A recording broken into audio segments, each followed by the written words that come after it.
Welcome to Spirits on Spirits, the podcast where we mix ghost stories with a little liquid courage. I'm Aiden, And I'm Nate. and together we'll dive into the eerie, the unexplained, and the downright terrifying, all while enjoying a drink or two. Each episode will explore haunted places, ghostly encounters, and paranormal mysteries, pairing them with the perfect cocktail to keep our nerves steady.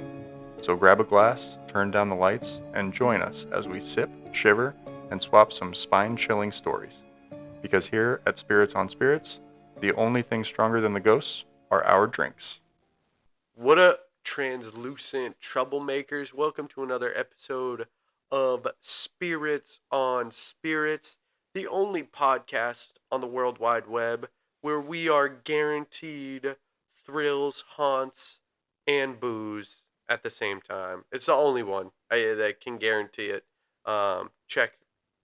Check around, and we're really the only one that does it. So, welcome back. We are so excited to have you back on another episode. We're coming to you live from our studio in Salem, Massachusetts. Aiden, how you doing tonight? Straight chillin'. Straight chilling. Nice. We are excited to bring you another episode. We're excited to bring you some more haunts. We're excited to bring you some more cocktails and more locations. So, without further ado, let's get into it tonight. Let's get into it. Yeah. Should we just get right into where we're going? Yeah, I mean, do you have any, I almost got hit by a car on my walk here. Almost became a ghost. Almost became a ghost. That's pretty much it. That's the only antidote I have. Antecedent. Antidote is like medicine. Anecdote. Yep. Yep. Anecdote. The only anecdote I have is that I almost got hit by a car. So, if you're listening to this, car driver, I hope you stub your toe tonight. Damn. Yep. Mm-hmm. I hope your charger stops working. You're really laying the hammer down. Mm-hmm. That's how this guy knows I mean business. Mm-hmm. So, I'm going to change it up a little bit today. Oh, okay. I'm going to give you the name of the cocktail, and Ooh. I'm going to... Wait, no. Because you already know where we're going. I do know where we're going. So, that wouldn't work. Well, you could give me the name of the cocktail and I could guess what's in it. Yeah, I'll do that. Okay. The Yellow Hammer. The Yellow Hammer. When I think hammer, I think Thor's hammer. Okay. So Nordic. Sure. Nordic is like cold and like ice and Nordic. What is it? Vodka? Is there vodka in it? There is. Ooh, nice. Yellow. And I'm looking at it and it's yellow. But you didn't see me make it. So No, I didn't see you make it. Like, I can see it in the glass now, but I didn't see you make it. Yellow. And it is, in fact, yellow. It is yellow. It's like very yellow. Yeah. It's like more yellow than like a screwdriver or something like that. Because that's like orange-ish. No, orange juice is like basically yellow. Yeah. But I don't know. I give up. So you went kind of opposite of what it is. It's more of like a tropical drink. Oh. So we got 1 ounce each of vodka, white rum, amaretto. Oh, shit. And then 2 ounces of orange juice, 4 ounces of pineapple juice. Garnish it with either orange peel or cherry. I didn't know. So we're going to Birmingham. I didn't know Birmingham had tropical drinks. I guess so. Yeah. Yeah. That's crazy.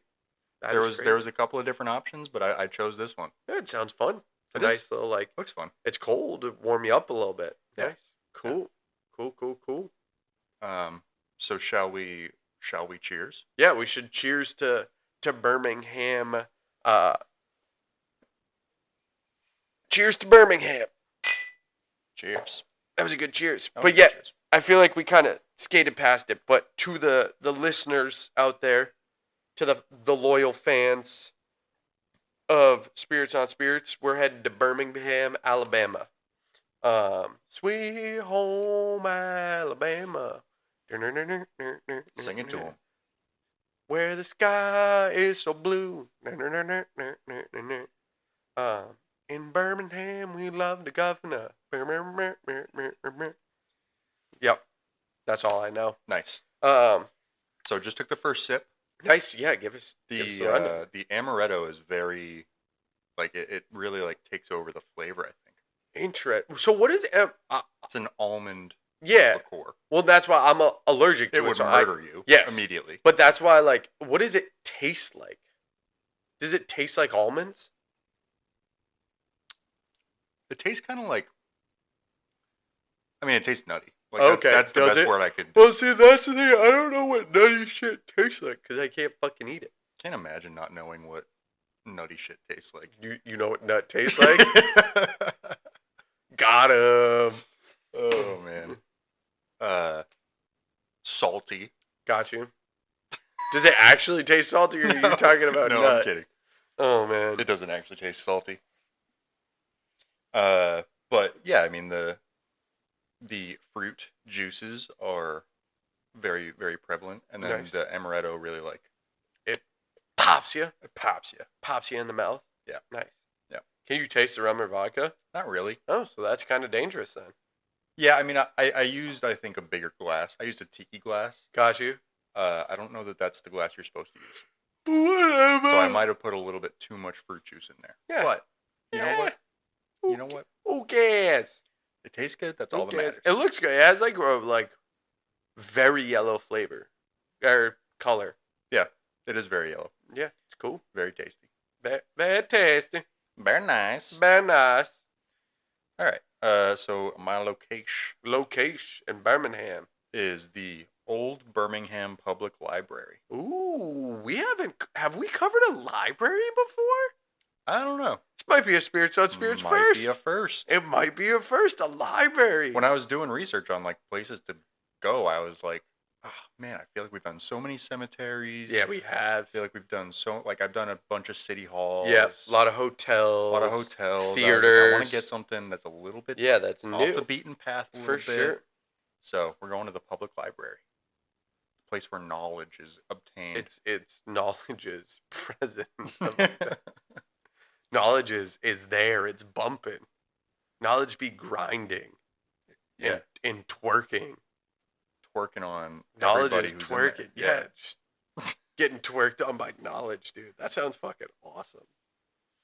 All right. Well, the tale of the Old Birmingham Public Library begins in the 1920s, when Birmingham was entering its adolescence as a city. Oh. Steel mills were roaring, wealth was rising, and civic pride, the kind measured in grand public buildings, was reaching a fever pitch. That's cool. 1920, that's a late city. It is a late city. That is a late city, especially for the capital. Is that the capital? Yeah, Birmingham's the capital. Is it? What is the capital of Alabama? Montgomery. Nope. Not the capital. Not the capital. Might be the biggest city. What's the population of Birmingham, Alabama? Not what I would have asked, but okay. 200,000. That was in 2020, though. What's the population of Montgomery, Alabama? Very close. Birmingham's 207,000. Montgomery's 206,000. Or no, 200,600 versus 200,700. Oh. So as of 2020, there was off by 100 people. 100 people more in Birmingham than Montgomery. Wow. 2020 though, so a couple of those people might so nice. Maybe, or a couple more people might have, and then That's true. So we don't know. That's true. We don't know what the updated number is, but we're curious. And but now we know not the capital. Not the capital. Not the capital. I feel like my hat looks silly right now. I was thinking when you were going on that spiel earlier, I was like, I can't take you seriously with that dumbass hat. Leaders wanted a library that would stand not just as a place to check out books, but as a statement that Birmingham had arrived. Whoa, we've arrived with the books, with the knowledge. Knowledge. Knowledge. Construction on the new main library began in 1926 and reached completion in 1927. Architect David O. Wilden, whose fingerprints can be found on many of Birmingham's most iconic buildings, designed it in a style that defied easy categorization. It was part classic revival, part Renaissance revival, part modern, and altogether breathtaking. Tall, symmetrical, lined with detailed stonework, the library radiated a sense of knowledge as cathedral. Well, that's cool. Inside, the design becomes even more striking. The muralist Ezra Winter, who is famed for his work in the Library of Congress. Whoa, the Library of Congress. They got the guy. What the fuck are you doing? Where did you even get that? I don't know. It was just on my wrist. I forgot about it. He has a rubber band on his face. And my hat pulled down really low. We really need to get cameras. I know. I feel like video would be really funny here. But yeah, he worked on the Library of Congress, and he crafted enormous colorful scenes from mythology, literature, and history across the library building's walls. Diana the Huntress, Don Quixote, King Arthur, these figures loom larger than life, frozen in mid-quest, as if reminding every visitor that knowledge itself is a kind of adventure. It is. Knowledge is an adventure. It's these murals, some say, that first made the library feel almost alive. Throughout the 1930s, 40s, and 50s, the library served as the intellectual heart of Birmingham. Students hunched over Daddy wooden tables. Let's get daddy, bro. Archivists tucked away fragile documents beneath. I cannot speak right now. Dude, I took one sip of this cocktail and I'm like, it loosened your mouth real up. It with did, the tropical vibes. Oh, jeez. It's contagious. I can't speak either. Archivists tucked away fragile documents beneath careful fingertips. There we go. Yeah. Researchers, scholars, genealogists, authors pored over the collections with an almost devotional reverence. But this was also Alabama in the Jesus Christ. I cannot talk. The Joe Crow? The Joe Crow era. The Joe Crow. The Joe Crim. Joe Crim. Criminy Joe. This was Alabama in the Jim Crow era, and the library's story is inseparable from the painful racial history of the South. I feel like Birmingham, Alabama was probably like not great. Pretty up there in terms of not great places to live at the time. African Americans were barred from using the main downtown library for decades, directed instead to the Booker T. Washington branch. The injustice of that separation lingered like a shadow across the building's otherwise respectable history, a reminder that even places devoted to knowledge are not automatically devoted to equality. Shaking my head. SMH. SM frickin' H, dude. But still the library grew. Generations of Birmingham residents loved it, and thousands of children took their first steps into a world of books beneath its ornate ceilings. By the 1970s, however, the city had outgrown it. A newer, larger library was needed to house the rapidly expanding collections and serve the growing population. In 1984, the main branch moved across the street into a modern facility. The old building, then nearly 60 years old, was rebranded as the Lynn Henley Research Library and repurposed for archives, government documents, and special collections. It was quieter, more solemn, and more forgotten by the crowds. See, I have beef with like archives and special collections and shit like that. Because libraries will be like, oh, we have this really cool thing. But not let anyone see it ever. It's archived. Yeah. You're like, what? Like, that makes no sense. Like, I want to be able to go look and see it and shit. It's like the PEM allegedly having the skull of Blackbeard. Yeah, right? Like in the original witch trial documents? But it's in the vault. Yes. No one gets to see it. No. You're like, why the fuck would that be in the vault? I want to see that shit. Yeah. But now we'll get into some of the hauntings. So ask a librarian or an archivist who's worked in the building long enough and they'll tell you that everyone has a story.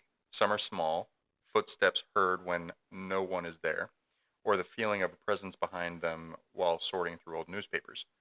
Others are more dramatic, bordering on chilling, but nearly all of them involve some consistent themes. So there's the man in the brown suit. Whoa. It always starts the same way. A staff member stays late after closing. The building is unusually quiet, the kind of quiet that presses against your ears. Mm. As they pass through the first floor, they notice a man seated at a table in one of the reading rooms. He appears completely normal, polite, even unremarkable. He wears a brown suit, somewhat outdated but not unusual for an older patron. He never looks up, never speaks, just reads. But when the staff member approaches to let him know that the building is closed, he's gone. Not walked away gone, like gone, just vanished. He's been seen for decades by dozens of people. Shit. So mad people have seen him. Yeah, and it sounds like it's like the same story over and over again of like he's just reading, you approach him, and he's gone. That's crazy. Wonder if he died reading. Probably. That's crazy. Some people have speculated that he was once a frequent patron from the mid-20th century, perhaps someone who found comfort in the quiet warmth of the library and simply decided never to leave. But others think that maybe he isn't reading, but instead waiting, but no one knows for what. What the fuck would he be waiting for? I don't know. My first thought was like maybe like serial killer, like he's stalking people in the library. I don't know. People do that, man. People do that. I feel like he's just chilling, reading and stuff like that. Like something tells me he's a good old like dude, like who's just reading and stuff. But if like people that. are thinking these nefarious things, then maybe they get creepy vibes from them. Maybe, yeah, we would have to know like what the vibe people get is. Yeah. So then there's the murals. So remember that Ezra Winter was the guy who also painted in the Library of Congress. Mm-hmm. Some people think that his murals are like there's something going on there. Are we talking portals? Not portals, no, but like so it happens especially at night. So the mural of Odysseus seems to be the main culprit, but his eyes are painted with such like vivid intensity that people say that his gaze seems to follow you across the room. It kind of sounds like it's like the Mona Lisa. Yeah, but we know she's not alive. It just fucking like looks at like it's an optic illusion. Yeah, but who knows? Who knows? You're right. One even said that as she turned off the lights one evening, she felt distinctly as though someone behind her leaned close to her ear and exhaled. But when she spun around, the room was empty, but Odysseus stared at her from down the hall. That's creepy. And That's he was creepy. smiling, so That's weird. pretty creepy. So maybe he is haunted. Maybe he is alive in the painting. Maybe it's like Harry Potter. Yeah, maybe. Where the paintings are alive. Yeah. Every old building has a place that people don't like to go. For the library, that place is the basement. Ooh, a library with a fucking basement, dude. I feel like every library has a basement, and I feel like it's always the children's section. That's like the fair. Salem Library has a basement, but it's Does. just it's where the kids go. Fun fact, I am banned from there. Too many late fee. I owe that library like $400. How is that even possible? You forget about books for a really long time. The worst part too is our producer used to work at the library, and I was like, "Bro, can you clear my fee?" He goes, "No, it's against the code." And I'm like, "What? The code of the elves? Like what? Like what kind of fucking code?" He's like, "The librarian code." It's crazy. Dude, they take an oath. Yeah, they take a fucking oath. Insane. So this basement's not like a spooky dungeon filled with cobwebs. It's actually really clean and orderly. It's filled with records, storage rooms, and climate-controlled areas where rare documents live in comfortable, temperature-stable peace. But something down there feels off. One archivist who's worked there for over 20 years shared a story that has become something of a local legend among library employees. Late one evening, she was in the basement reviewing some civil rights era newspapers. The building was locked and she believed that she was alone. As she flipped through microfilm, she suddenly heard a woman humming. Oh, shit. The voice was soft, almost musical, echoing down the long hallway. Thinking another staff member had come in unexpectedly, she called out, "Hello? Who's down here?" The humming stopped. She walked toward the sound. The hallway stretched ahead into empty rooms. No other voices, no other footsteps. As she turned back toward her workspace, the humming resumed, much closer.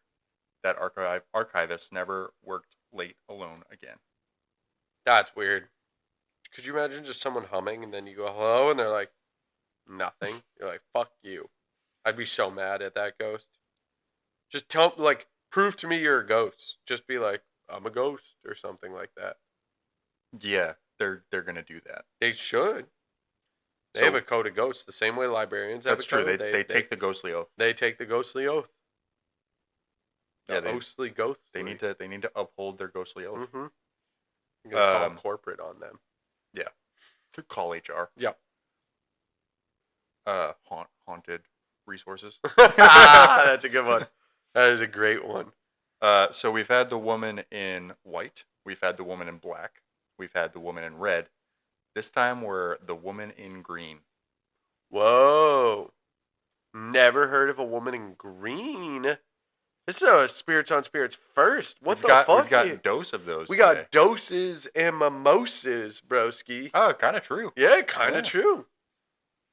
So unlike the man in the brown suit, who seems harmless and gentle, the woman in green carries a very different energy. She's seen most often on the second floor, drifting past the windows of the reading rooms or standing just for a moment in the doorway of the archives. Her dress is old-fashioned, possibly from the 1930s or 40s. It's emerald-colored with flowing sleeves and a cinched waist. Witnesses describe her as beautiful but deeply sad, with dark hair swept into soft curls. And then there's the smell. Whenever she appears, librarians say that the unmistakable scent of lavender and cigarette smoke fill the air. Oh, that's a interesting combination. Yeah.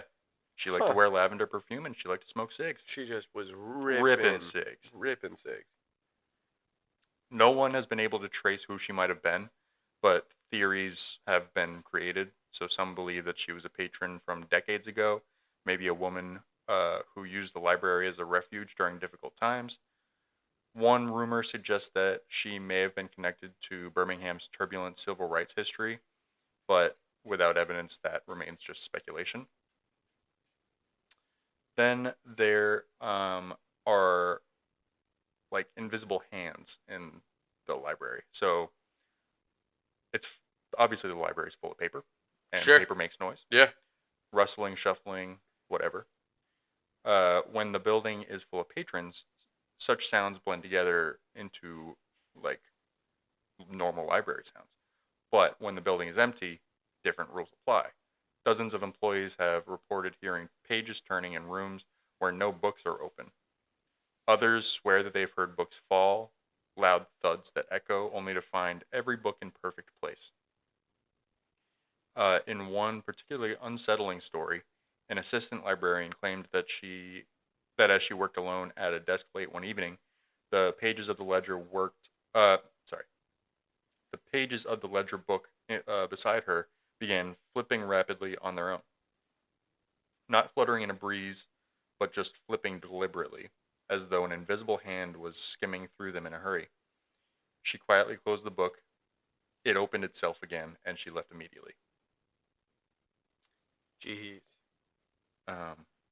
So, that is that. That is the library. So, what do you think, haunted or not?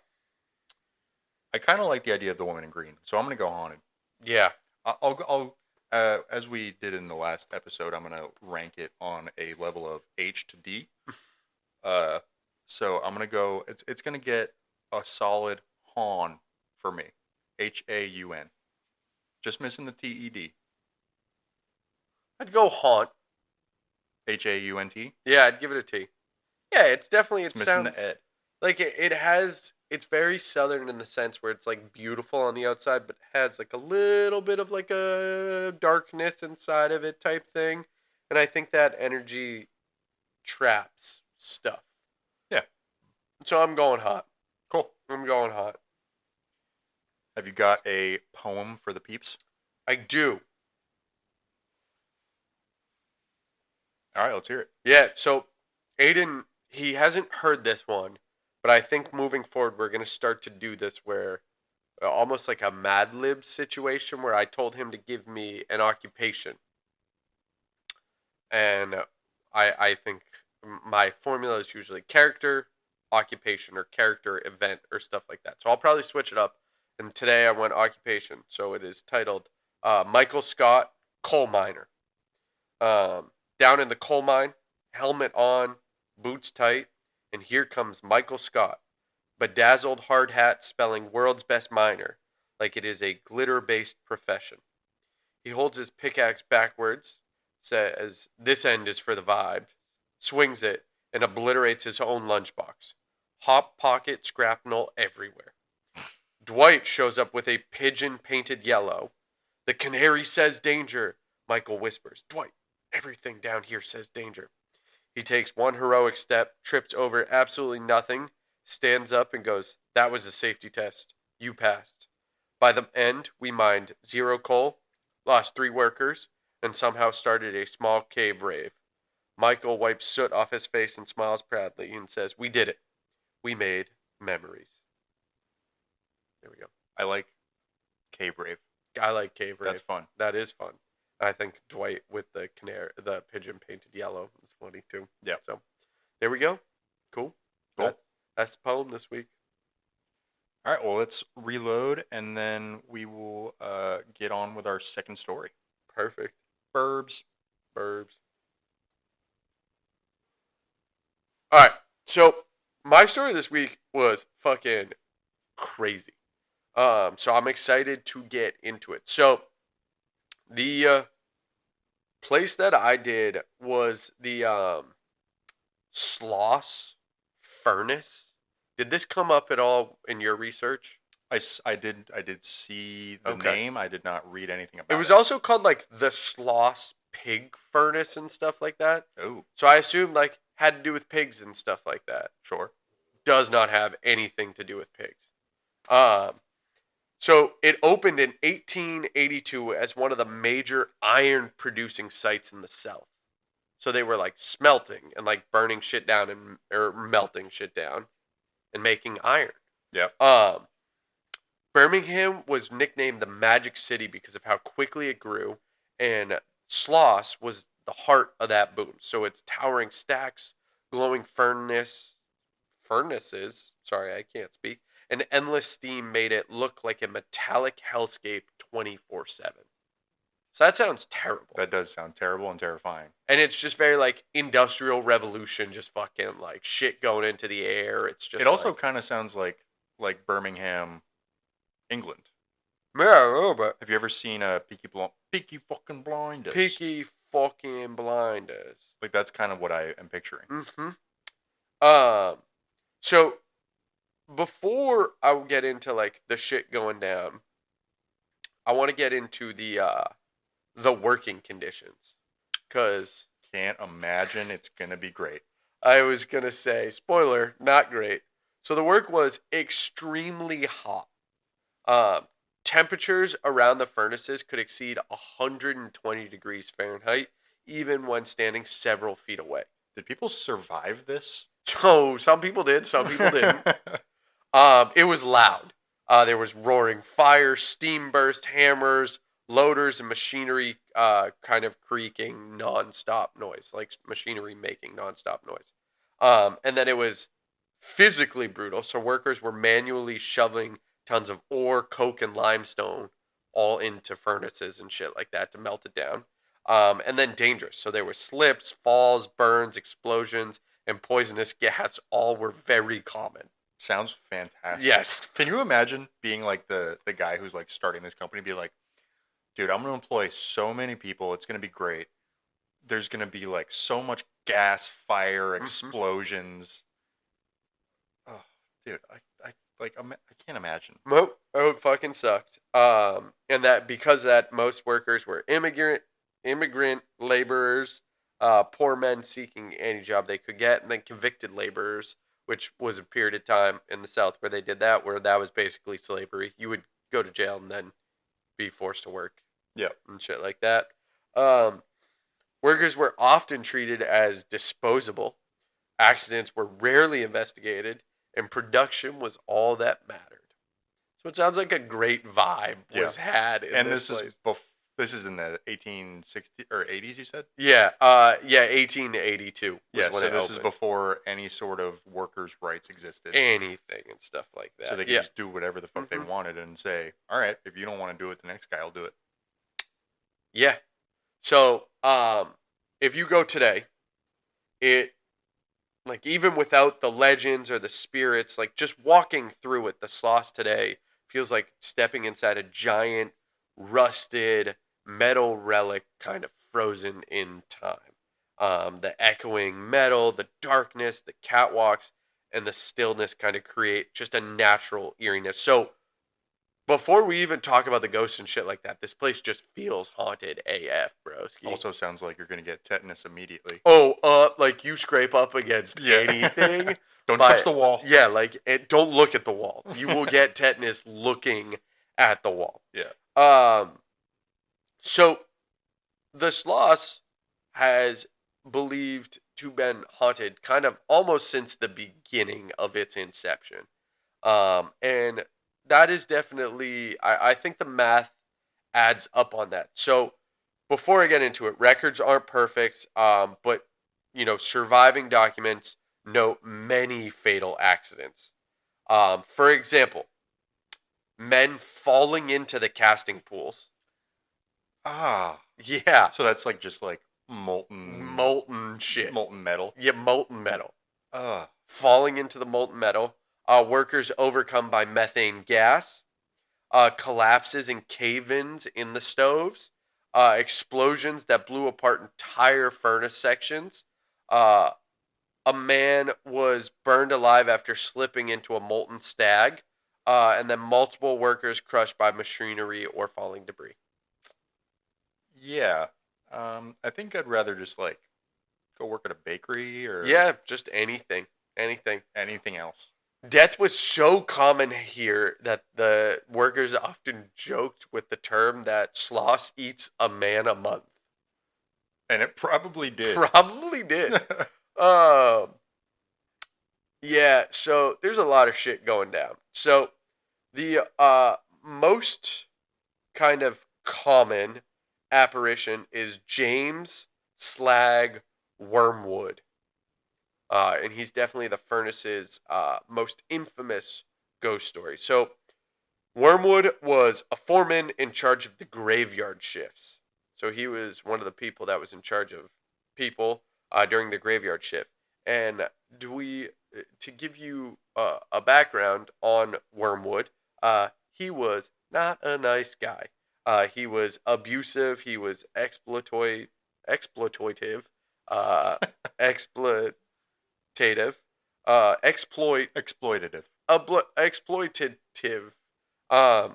and he was obsessed with production, and he did not give a shit about people's safety at all. So great boss. And now he's Wormwood, yes. Furnace Ghost. Yes, Wormwood, Furnace Ghost. So he would force men to work up on catwalks slick with grease and steam, and or make them get close to the furnace during dangerous pressure spikes. Okay, I wouldn't want to be like the hated guy in a building full of molten metal and explosions and methane gas. I feel like you're just kind of asking to be pushed in. Well, so his death in 1906, Slag reportedly fell from the top of furnace number 1 into a vat of molten iron. He was instantly incinerated. No body left. I'm gonna air quotes here. Accidentally fell. Yeah, no. So like the workers claim that he was pushed. Like there was like, yeah, he fell. No, he didn't. Yeah. People finally boiled over and just someone pushed him in. Can't blame him. Yeah.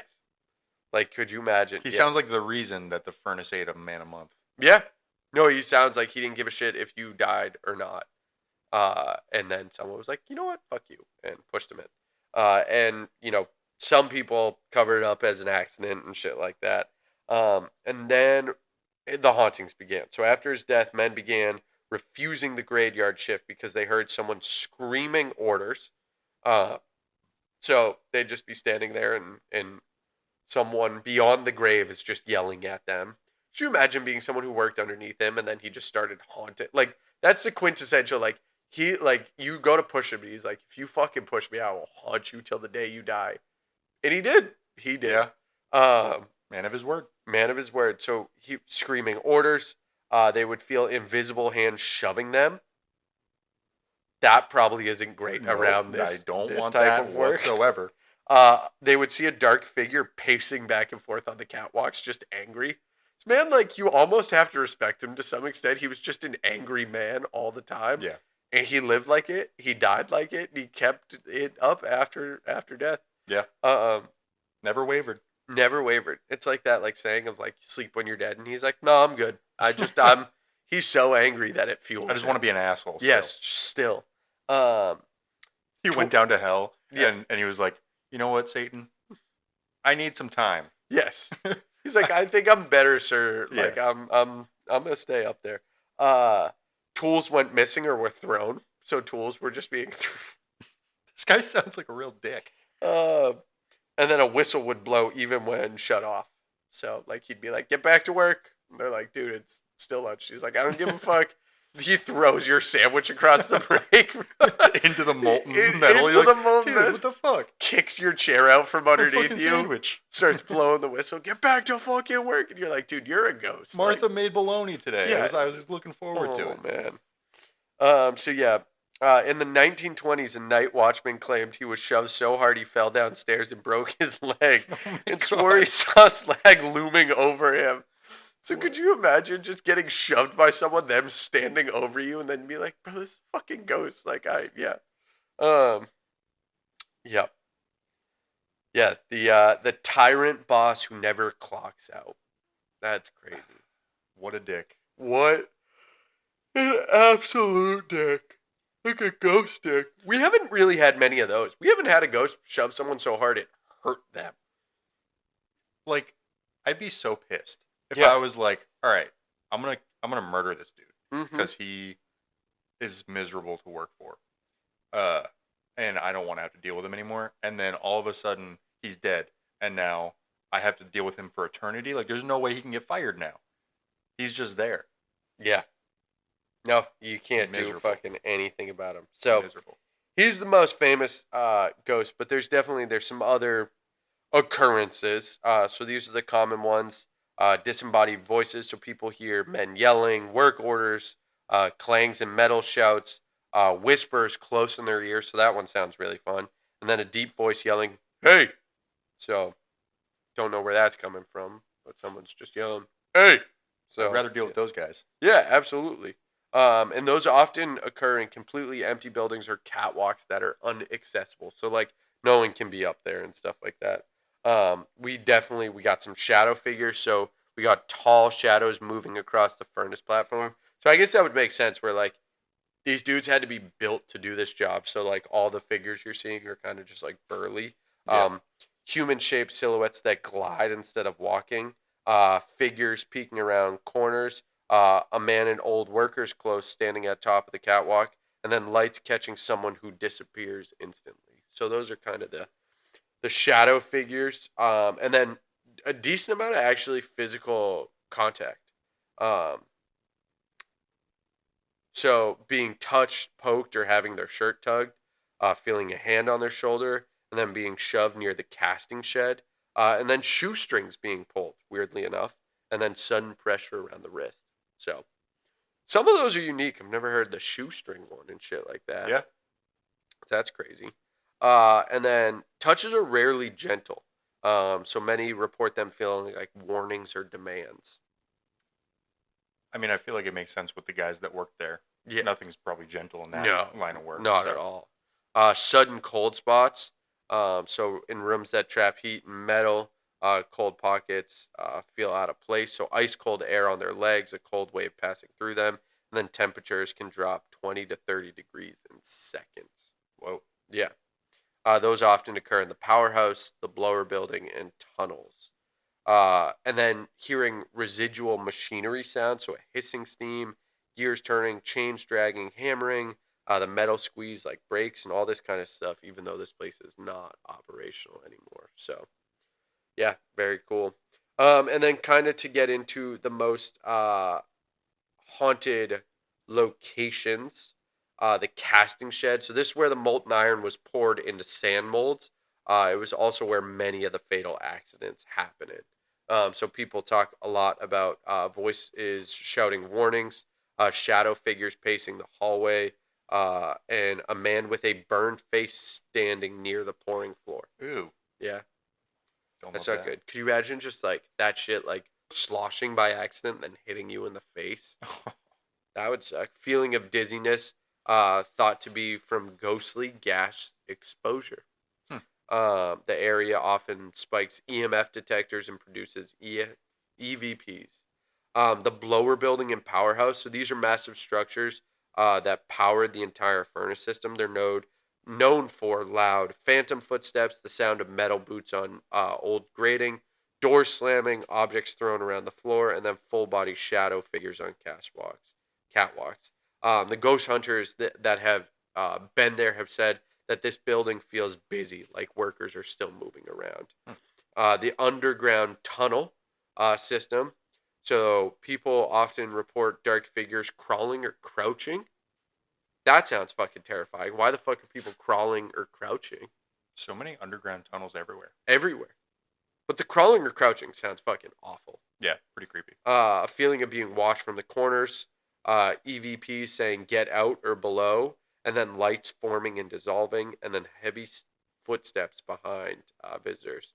Um, and then some paranormal teams refuse to film here because it feels predatory.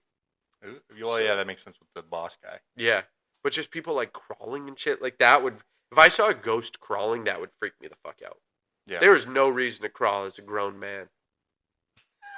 Grown. How many grown men you've seen crawl this year? None. None. I don't think. Exactly. Yeah.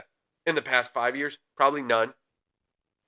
Yeah, probably none. Exactly. There ain't no reason to crawl around as a grown man. So the fact they're crawling in tunnels, no fucking thank you. Boiler rooms. So they're superheated and extremely dangerous during operations. Many accidents happened here as well. So haunts include a tall man with glowing eyes. So Ooh, that's fun. Yeah, or not while you're there. Um, I think it's fun. So hot spots rather than cold spots here. So That makes sense. yeah, but that's crazy because we've never heard about like hot spots and shit like that. Yeah, but if it's not operational, it's maybe the residual molten shit. Maybe. A metallic whispering sound and then shadowy arms reaching from behind pipes. So this is the area. This area is the number one location associated with violent encounters. So people like getting touched and shit like that. Yeah, That sounds terrifying. it does. So, what do you think? I think that gets the full haunted from me. I'm gonna go haunty, Haunty. missing the D. Why? There's no reason it should be missing the D. I don't know if anything is ever gonna get the full haunted for me because I'm a skeptic. Yeah, but think about like if there's a place that might be the place that is the most likely to be haunted out of all the places we have covered. Cemeteries. I disagree. I think this place even more, dude. No. This place sounds fucking awful. Well, yeah. People were disintegrating in molten iron. Yeah, And you're that's telling me bad. they're not left? No, that's bad. But I still stand by it. I think it's a haunty for me. I don't know. I think you're out of your fucking mind, dude. People were literally getting disintegrated. Bosses didn't give a shit about you. You go down to the tunnels, there's shadow figures crawling on the fucking ground. Allegedly. There's some dude with a burned face there still. Allegedly. But you can't, all of those shits actually happened. Yeah. Like the crawling on the ground, yeah, we don't know what fucking caused that. But the other ones we know, like, actually fucking happened. Yeah. Someone was an asshole boss, didn't care if you died, and then people pushed him in to molten iron. I mean, yeah, sounds fucking miserable. Miserable. No, thank you. No fucking thank you. That must be just an instant death. You hope You hope. that that's an instant death. Or your legs just fucking disintegrate. I mean, there's just, at least some moments of feeling everything. Yeah, like a couple seconds. But I feel like after like 2 seconds, your body probably just like shuts off. It's probably like, nope, we're going into shutdown mode. I must have been wild to watch. Yeah. You know, the guy that pushed him probably was like, "Oh fuck, I just pushed." Like he snapped. Like it wasn't like a premeditated thing. But I also wonder, like, is it anything to watch? Because like, if you're going face first in, it's not like you're screaming. No, but you just see his body disintegrate. Yeah. Ugh, yeah. Yeah, that's creepy as fuck, dude. So here's a weird question. What? Did they keep making the stuff? Oh, absolutely. With the body in there? Probably. No, but like that day. That batch?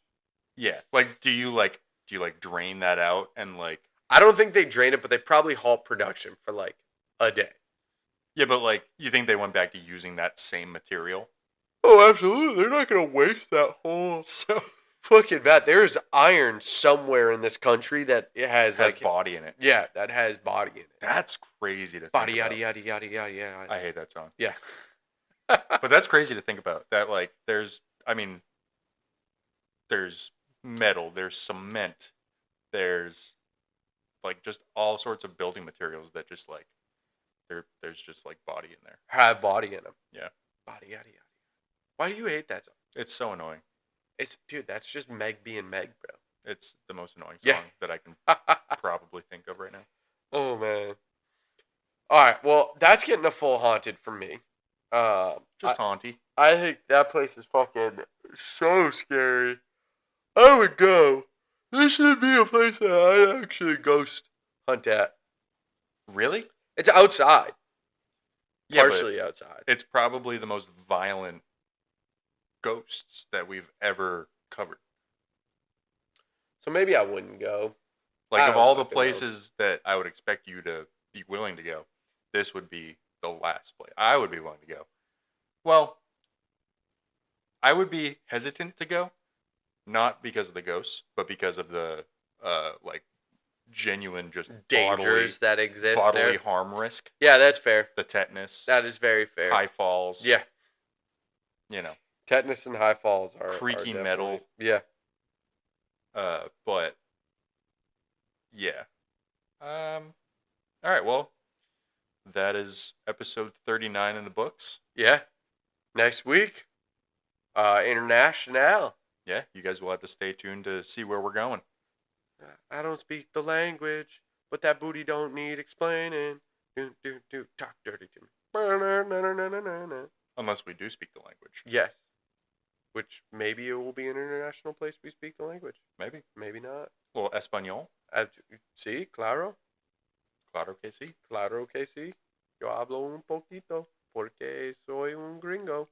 All right. Well, we will see y'all next week. This was another episode of Spirits on Spirits. Please do the liking, do the subscribing, do the following, do the commenting, and do the interacting, because we just love to hear from you guys. It makes us happy. Yeah. Otherwise, our lives are sucky. They're miserable. We're depressed. We emotionally eat and all this stuff. And if you like and subscribe, we won't do all those things. We need you guys. We can't live without you. We can't live without you. Can't live without you. So, all right. We'll see you next week. Peace. Stay spooky.